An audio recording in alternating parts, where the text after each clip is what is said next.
Welcome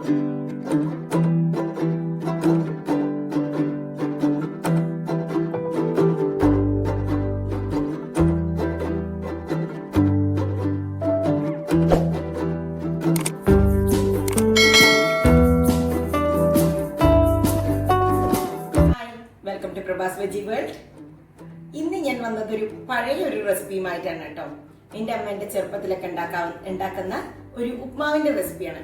അരിയൊക്കെ വറുത്ത് പൊടിച്ച് ഉണ്ടാക്കുന്ന ഒരു ഉപ്മാവ് വളരെ പെട്ടെന്ന് തയ്യാറാക്കാം, ഭയങ്കര ടേസ്റ്റുമാണ് കേട്ടോ. അതുകൊണ്ട് തന്നെ ആ റെസിപ്പിയിലേക്ക് പോവാം.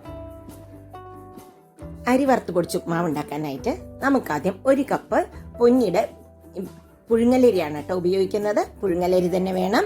അതിനെ നമുക്ക് നന്നായിട്ടൊന്ന് ചുവന്ന് വരുന്നവരെ വഴറ്റണം. ചുവന്ന് പൊട്ടണം, അത് കരിയാൻ പാടില്ല. ഇതാവുന്നതേ ഉള്ളൂ. നമുക്ക് കഴിച്ചു നോക്കുമ്പോൾ തന്നെ അരി നന്നായി വറുത്ത് കഴിഞ്ഞാൽ നമുക്ക് അറിയാൻ പറ്റും ഇപ്പം ഇത് റെഡി ആയിട്ടുണ്ട്. ഒന്ന് തണുക്കാൻ വെക്കാം. തണുത്തതിന് ശേഷം നമുക്കിതിനെ ബ്ലെൻഡറിലേക്ക് ഇടാം.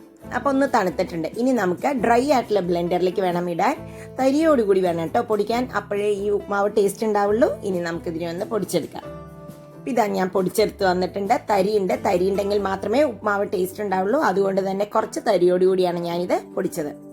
ഇനി നമുക്ക് ഉപ്മാവ് ഉണ്ടാക്കാം. ഉപ്മാവ് ഉണ്ടാക്കാനായിട്ട് ഒരു പാത്രത്തിലേക്ക് ഞാൻ ഒരു 2 ടേബിൾ സ്പൂണോളം വെളിച്ചെണ്ണ ഒഴിക്കുന്നുണ്ട്. അതിലേക്ക് നമുക്ക് 1 ടീസ്പൂൺ കടുക് ഇട്ട് കൊടുക്കാം. കടുക് നല്ലവണ്ണം പൊട്ടണം എപ്പോഴും. കടുകൊക്കെ പൊട്ടി വന്നിട്ടുണ്ട്. ഇനി നമുക്കിതിലേക്ക് 1 ടേബിൾ സ്പൂൺ കടലപ്പരിപ്പാണ് ഇട്ട് കൊടുക്കുന്നത് കേട്ടോ. കടലപ്പരിപ്പ് ഇതിൽ കടിക്കാൻ നല്ല ടേസ്റ്റ് ആണ്. കടലപ്പരിപ്പ് ഒന്ന് ചൂടാവട്ടെ. അതിലേക്ക് നമുക്ക് 1 ടേബിൾ സ്പൂൺ ഉഴുന്നപ്പരിപ്പും കൂടി ഇട്ട് കൊടുക്കാം. അതും കരിയണ്ട, ജസ്റ്റ് ഒന്ന് ചൂടായാൽ മതി. നന്നായിട്ടൊന്ന് വറുത്ത് വന്നാൽ മതി. ഇപ്പൊ റെഡി ആയിട്ടുണ്ട്. ഇനി അതിലേക്ക് നമുക്ക് ഒരു 2 ചുവന്ന മുളക് പൊട്ടിച്ചതും 2 പച്ചമുളക് ചെറുതായി അരിഞ്ഞതും ഇട്ട് കൊടുക്കുന്നുണ്ട് കേട്ടോ. കുറച്ച് കരിവേപ്പിൻ്റെ ഇലയും പിന്നെ ഒരു 2 ടീസ്പൂണോളം ഇഞ്ചി ചെറുതായി അരിഞ്ഞതും. ഇതൊന്ന് നമുക്ക് ചൂടാക്കിയെടുക്കാം. ഒരുപാട് നേരം ചൂടാക്കേണ്ട ആവശ്യമില്ല. ഇനി നമുക്കിതിലേക്ക് ഒരു 1/2 കപ്പ് ഉള്ളി അരിഞ്ഞതാണ് ഇട്ട് കൊടുക്കുന്നത്. നിങ്ങൾക്ക് ചെറിയ ഉള്ളി ഉണ്ടെങ്കിൽ അതാണ് ഇതിന് ഏറ്റവും നല്ലത്. കുറച്ച് ഉപ്പും കൂടി ഇട്ട് കൊടുക്കാം നമുക്ക്. ഇനി അത് നന്നായിട്ട് ഉള്ളി ഗോൾഡൻ കളർ ആവുന്നവരെ വഴറ്റണം.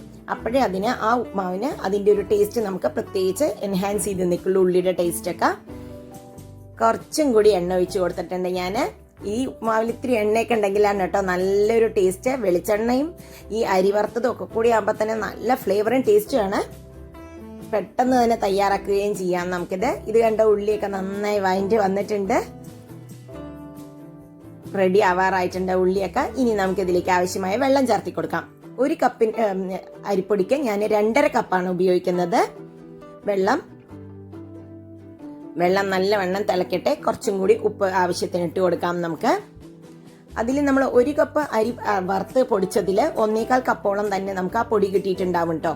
അതുകൊണ്ടാണ് 2.5 കപ്പ് വെള്ളം ഒഴിക്കുന്നത്. ഇപ്പൊ ഇതാ നമ്മുടെ വെള്ളമൊക്കെ നല്ലവണ്ണം തിളച്ച് വരുന്നുണ്ട്. ഉപ്പും എരിവും ഒക്കെ ഒന്ന് നോക്കിക്കോളൂ.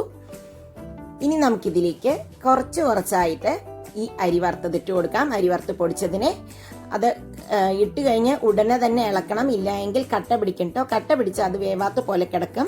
അതുകൊണ്ട് തന്നെ കൈ വിടാതെ തന്നെ നന്നായിട്ടൊന്ന് കട്ട ഇല്ലാത്ത വിധത്തിൽ നമ്മളതിനെ ഉണ്ടാക്കിയെടുക്കണം. ഇപ്പം ഇതിൽ കാണുമ്പോൾ വെള്ളം കൂടുതലാണെന്ന് തോന്നിയാലും നമുക്കത് പോകാതെ സെറ്റായി വരും.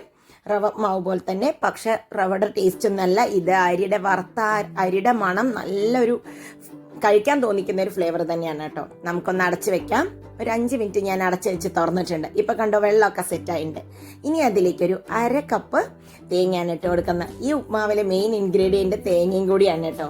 അപ്പൊ തേങ്ങയും കൂടി ആകുമ്പോഴേക്കും നല്ലൊരു ഫ്ലേവറും പെട്ടെന്ന് തന്നെ നമുക്കിത് കഴിക്കാനും തോന്നും.